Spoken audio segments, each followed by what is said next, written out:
When I was young, my family lived overseas. I lived in Indonesia for a few years. And my mother, she didn't have the money to send me where all the American kids went to school.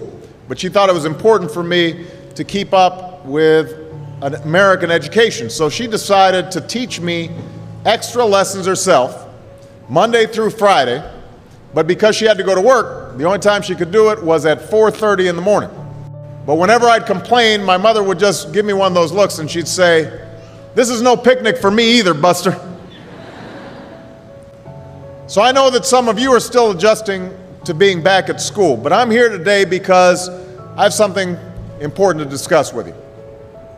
My father left my family when I was 2 years old, and I was raised by a single mom who had to work and who struggled at times to pay the bills and wasn't always able to give us the things that other kids had.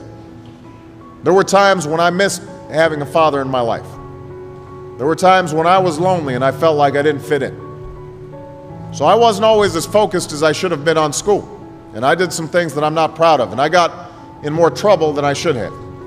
And my life could have easily taken a turn for the worse. But I was lucky.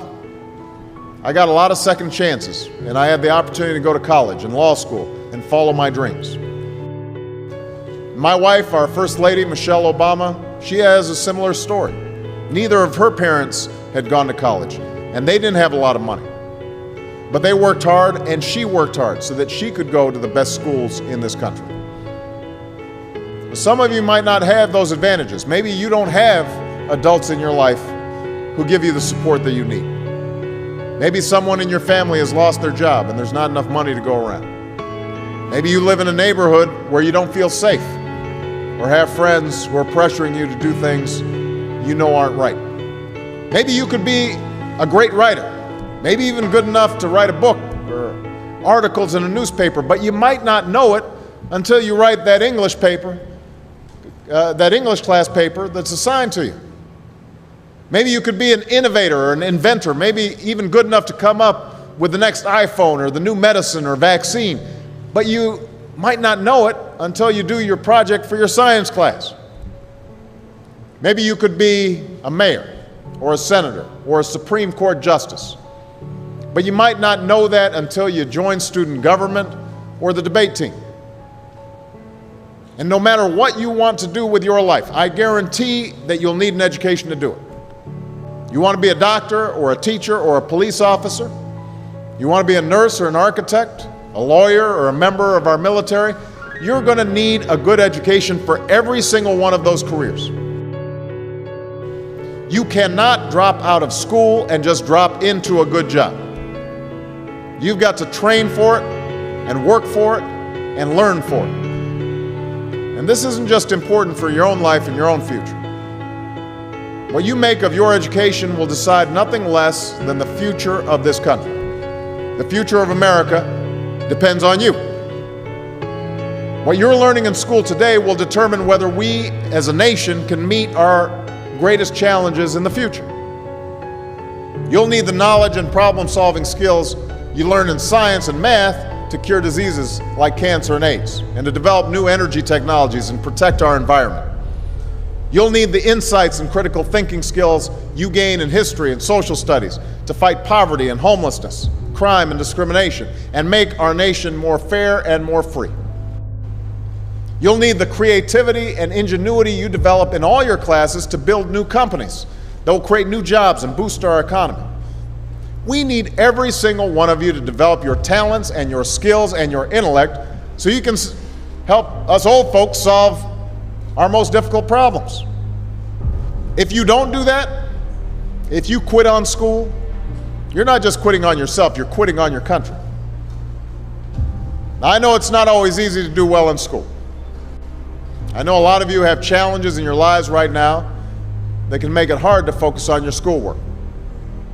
I get it. I know what it's like.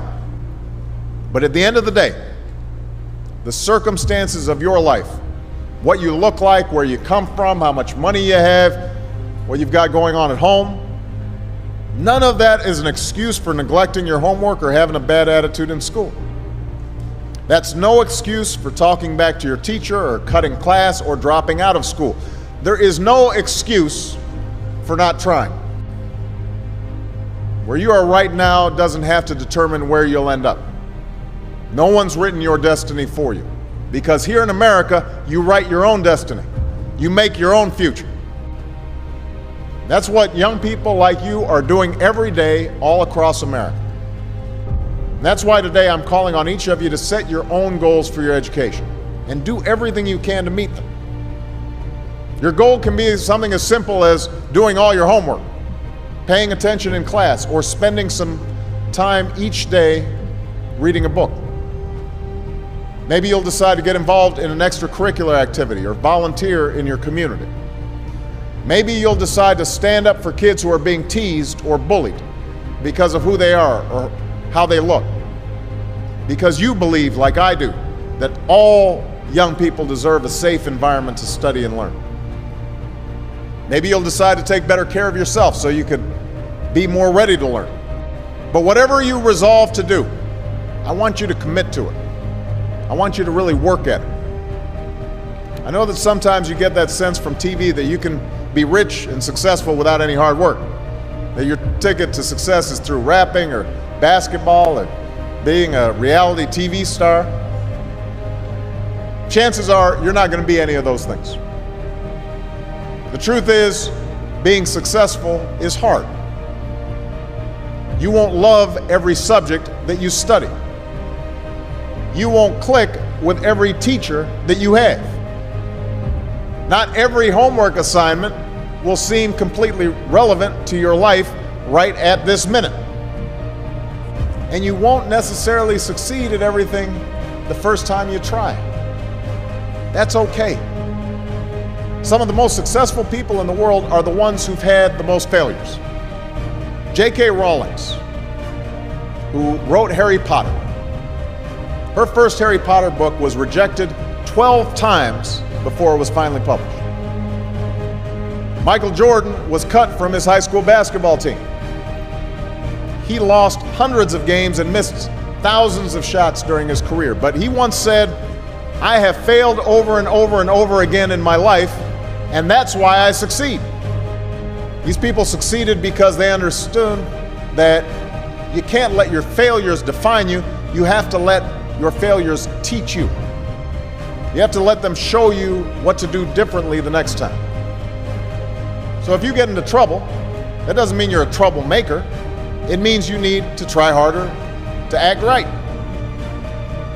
If you get a bad grade, that doesn't mean you're stupid. It just means you need to spend more time studying. No one's born being good at all things. You become good at things through hard work.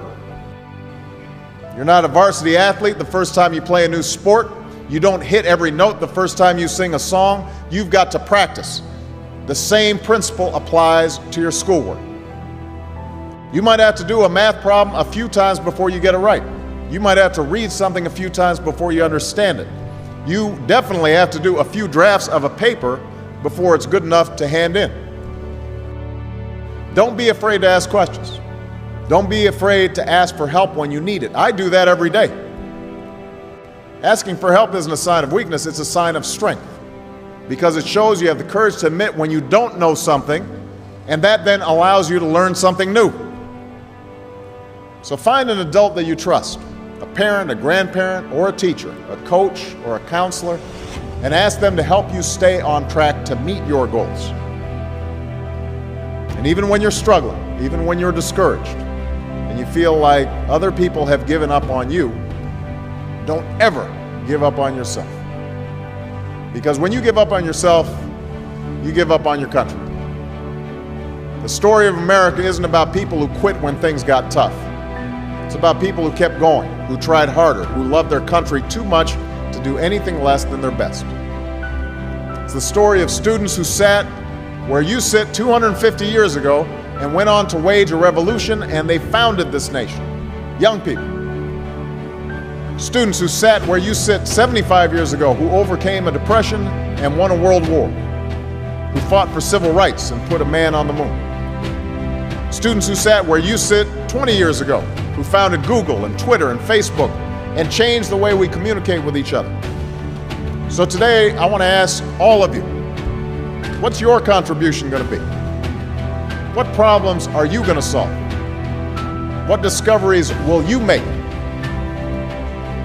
What will a president who comes here in 20 or 50 or 100 years say about what all of you did for this country? You know, your families, your teachers, and I are doing everything we can to make sure you have the education you need to answer these questions. I'm working hard to fix up your classrooms and get you the books and the equipment and the computers you need to learn. But you've got to do your part too. So I expect all of you to get serious this year. I expect you to put your best effort into everything you do. I expect great things from each of you. So don't let us down. Don't let your family down or your country down. Most of all, don't let yourself down. Make us all proud.